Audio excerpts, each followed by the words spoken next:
Let's get the thoughts of broadcaster and huge Arsenal fan now, Piers Morgan. Have Arsenal been negligent in not bringing a new striker in?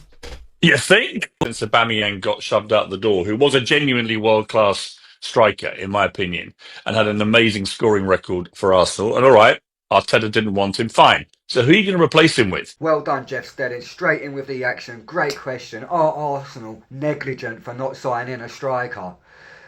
Piers Morgan. So really, in theory, who gets held accountable for that? Let's not sweep everything under the carpet with Arteta now, or the board. We haven't signed a striker.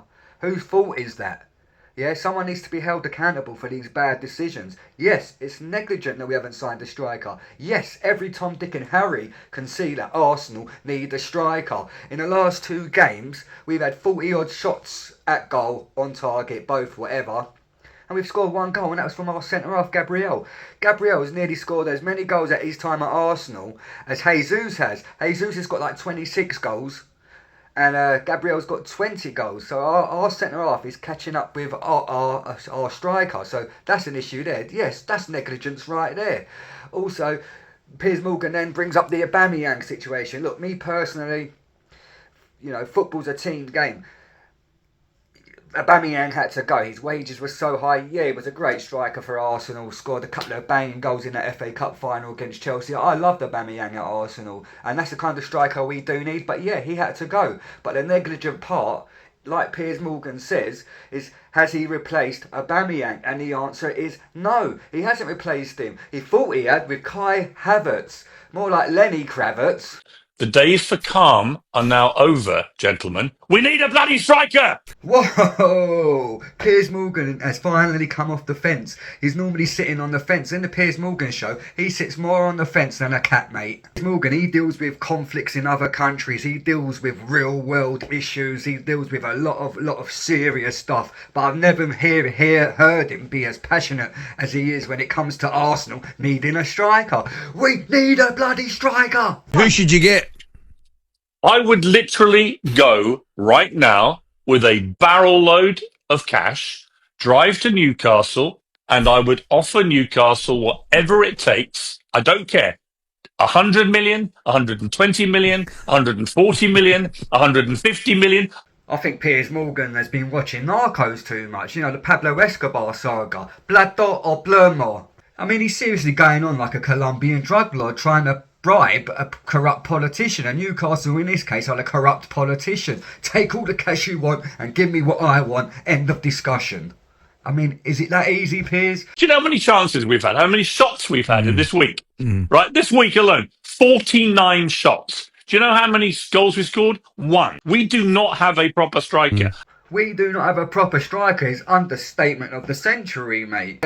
The person who tried to kill Jules in Pulp Fiction, you know that scene when they're in that apartment and the geezer comes out from nowhere, bang, bang, bang, bang, bang, tries to kill Jules and Vinny and completely misses the target.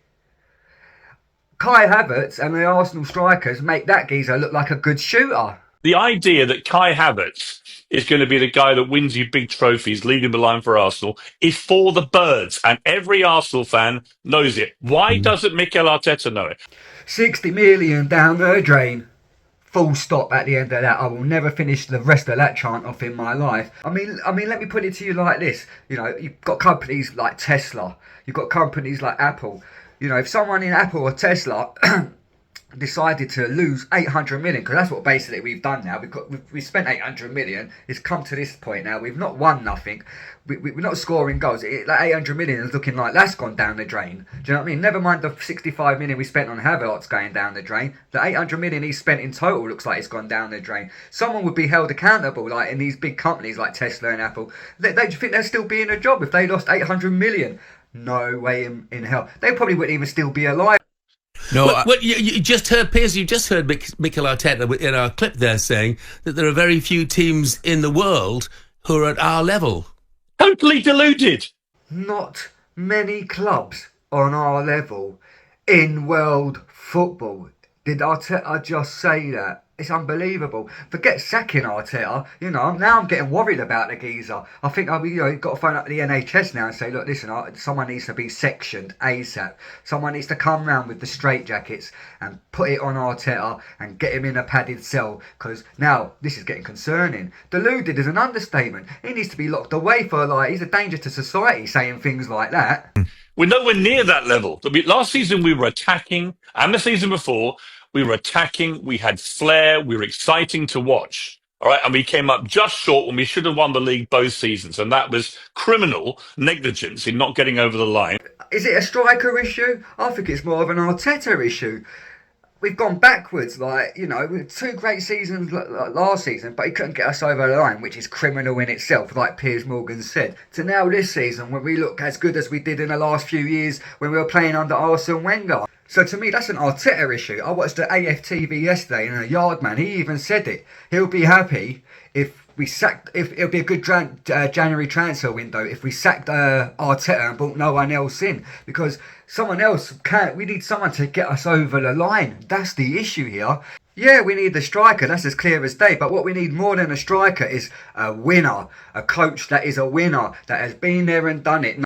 Arteta's gone from picking up cones for Pep Guardiola to managing Arsenal Football Club. That's criminal. He's come to Arsenal to learn his trade. What is this, Football Manager? We miss Saka desperately. He's the only world-class player we have up front, in my estimation. Again, that's true. Of course we're going to miss Bukayo. He is a world-class player. But the fundamental flaw is our bench is no good. So we've got Bukayo, but we've got no one good enough to replace him. Raheem Sterling come on yesterday, had a good few minutes, but that was about it. It's this whole squad itself. I mean, seriously, you're going to need Thanos to come into that Arsenal team and go like that and just get rid of the whole lot of them. Do you know, since he joined the club in 2019, I was reading in the Mail today by Izan Khan, we've signed 6 attacking players, but we've signed 17 defenders in that time. Arteta's gone more on the defensive than a toxic partner getting a yump after you confront them about their gaslighting. Right, I mean, none of this makes sense to me. Arsenal have only ever won big trophies when we've had big strikers. Thierry Henry, Nicolas Anelka, Ian Wright, Robin Van Persie. Oh, the good old days. Nicolas Anelka. He forgot to mention Dennis Bergkamp, Thierry Henry, Ian Wright, Van Persie, to now Kai Havertz. But Odegaard is definitely not performing at the level he did last season. Martinelli is not performing at the level he was performing at 18 months ago, 2 years ago. I don't know why. So to me, these ain't striker issues. These ain't player issues. These are Arteta issues. Oliver Twist got more out of Mr. Bumble than Arteta's getting out of Martinelli and Odegaard at the moment. 50 million for Isak right now in cash. He's gone back into Pablo Escobar mode again. Blood or Plomo, I'll give you 150 million cash. Take it or take the lead, mate. If you want to win big trophies and you want to be ruthless, you've got to sign the best players. Isak, right now, best striker in Europe. Arsenal, break the bloody bank. Break the bank? Break the bloody bank? Arsenal can't even break the back of the net at the moment. If you like this video, hit up the like button like Piers Morgan's gonna hit up Newcastle Football Club like Pablo Escobar, Blato or Plomo, and subscribe to Sports Almanac.